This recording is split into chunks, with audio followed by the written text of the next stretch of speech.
out.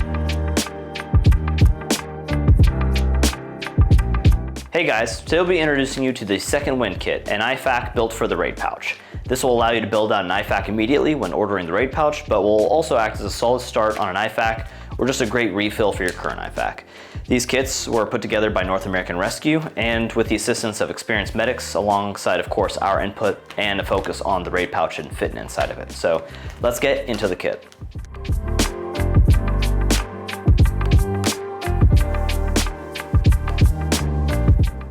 Starting with the outside, we have a decent bag that, outside of just holding the contents of the kit, can be used as a trash bag if you can pack it away nice and neat, and you can use it to clean up the contents of the kit after using it and to leave no trace or target indicators behind, should time allow.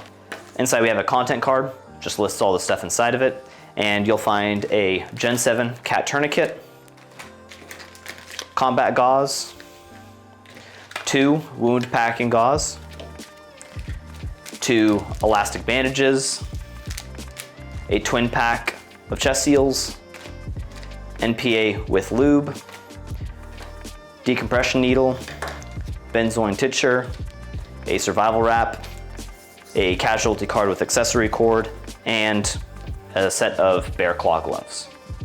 Going through each item, we selected the CAT Gen 7 tourniquet as it is a tested and reputable solution for controlling hemorrhaging on upper and lower body extremities. One is included, but you should carry more on your kit for yourself and your team as you have 4 limbs, they have more, and generally you need to apply a second tourniquet above the original one just to make sure it's truly secure. The next item included is Quick Clot Combat Gauze. This features a hemostatic which assists in controlling bleeding. The gauze is made of a polyrayon instead of a cotton, as polyrayon helps assist with applying more pressure instead of absorbing too much blood. And it features a radiopac impregnated dye that allows the gauze to be seen in x-rays and essentially allows that to not be left in the casualty later on. The gauze is also impregnated with kaolin, which is the hemostatic agent, which helps control hemorrhaging. And these are Z-folded for a quick wound packing, and the package features 8 different tear-off points for getting inside and getting into the casualty. Following that are 2 wound packing gauze. These are essentially similar to the combat gauze minus the hemostatic agent. They're made of polyrayon and feature a radiopaque dye that, again, you can see through x-ray, and you actually can see it on the exterior with this little blue line running through all of the gauze that is Z-folded. Next are 2 elastic bandages for securing and compressing wounds that have been packed. We selected these over the various EDTs as these are pretty much multi-purpose, allowing you to save space inside of your kit by having more of these instead of different dressings, and you get more bang for your buck out of that. Outside of using these for compression, for packed wounds, you can also use these to splint a limb, wrap a joint, make a sling, and a bunch more. So they're a bit more multi-purposed. Next we have an NPA, size 28 with lubricant. This is used as a nasal airway adjunct in casualties for the airway, so learn how to use that. And this is the decompression needle, more specifically an enhanced ARS decompression 10 gauge needle, and you should only use this if you're a trained professional. We're not responsible for how you use this thing. Next is the Hyphen chest seal twin pack. These are full-size ones compared to the smaller variant, which allows these to have more surface area contact around the wound. These have 3 vents, allowing air to escape and blood to seep out regardless of the orientation that the seal is placed or the casualty's position. Following that, we have benzoin tincture swab stick vial, which is an adhesive that is used on skin for better application of ad hoc chest seals, steri-strips, band-aids, tape, and a whole lot more. This swab stick vial is useful when you're trying to stick something to skin, especially in a wet or bloody environment, as you can dry off the area and then apply this to whatever you're putting on the skin. This is more of a supplemental item you don't see used or included in a lot of kits, but this can be helpful. But do note that benzoin can be more painful than alcohol to open wounds. So definitely learn how to use this, and it's just a multi-purpose tool in the toolkit. Next is a survival wrap to wrap up the tail end of the March algorithm. This wrap reflects radiant body heat and is made of a combo of Mylar and tear-resistant polyethylene fabric material. It's 60 by 96 inches in size and is wind and waterproof, further aiding and retaining warmth, especially with casualties who have lost a lot of blood and are potentially facing hypothermia. The reversible orange and silver color can also act as a signaling device if need be for rescuers or just actually signaling anything else that you have an SOP for. We also have a pair of bear claw gloves in large to fit most users, but you should swap these out if they don't fit you. These are in tan as this helps contrast blood when doing blood sweeps on a casualty, and that contrast can also be seen under nods. They're 100% nitrile, so if you have a latex allergy or the casualty does, this won't be an issue. Lastly, we have a TCCC casualty card for documenting, and instead of cheap rubber band on it, it comes with an accessory cord to tie off to the casualty's limbs or other spots, offering a bit more freedom in marking.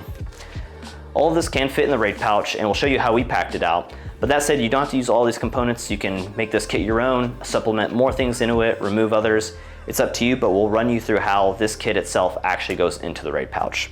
So on the front, we have our flat items and our gloves. So I go ahead and actually remove the packaging from the gloves. Again, it's just a little paper tube that holds these together. So I have those out already open and ready to be used.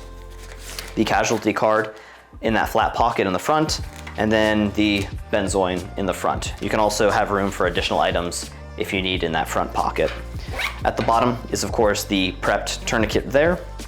At the very back in this flat area is the bag, so I can pack out any of the trash that comes from it if I need to, or if I just ever need a small Ziploc bag right there. And then on the inside, using two Omnicerts, I have my gauze on one side, so wound packing and the combat there. One thing you'll notice is I actually take the packaging and I'll fold it out of the way, especially so it doesn't actually get in the way of the zipper closing. That can happen if you're just letting all this stuff hang out. And I'll basically just fold all of the corners in a little bit. They'll pop out when you need them to, and then place them into the band. So on this Omnicert, we have it 3-banded. On this side, I have the MPA, needle D, and our elastic bandages on this one right here.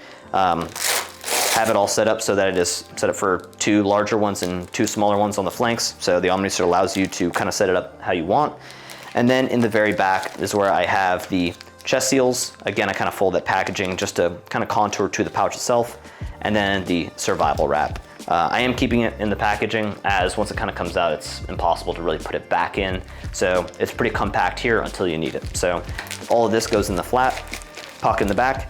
And you can see that there's still decent room for additional things if you want to add them inside here, including our armor insert if you want to still have your raid pouch armored. So all this closes up and there is still room to fit all the other stuff.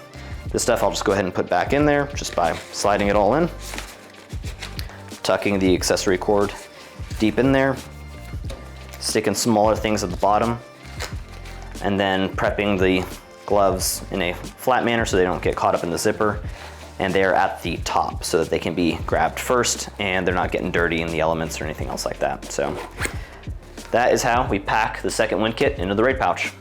At the end of the day, the second wind kit exists to allow you to make an effective IFAK easier with your raid pouch. If you know how to use these items and have been properly trained, great, go do the Lord's work with this equipment. But if you haven't, we strongly recommend you seek great training and learn how to properly use these items, as they're useless if you don't. And they even pose a potential liability if you don't know what you're doing with them. That said, these are up on the site, and if you have any questions, feel free to toss them in the comments down below, DM us on Instagram, or email us at customerservice@shaw-concepts.com. If you'd like to check out our other offerings or just stay up to date with us, check us out at shawconcepts.com or on Instagram, Twitter, or Telegram. Thanks for your time, and as always, conquer all.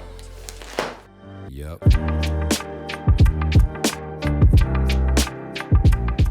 They are 100% nitrile.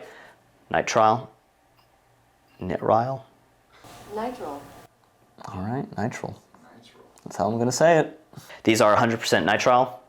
We're gonna stick with that. Nitrile? What did I say? You said nitrile. What should I say? Nitrile. Nitrile. All right, we're doing it again.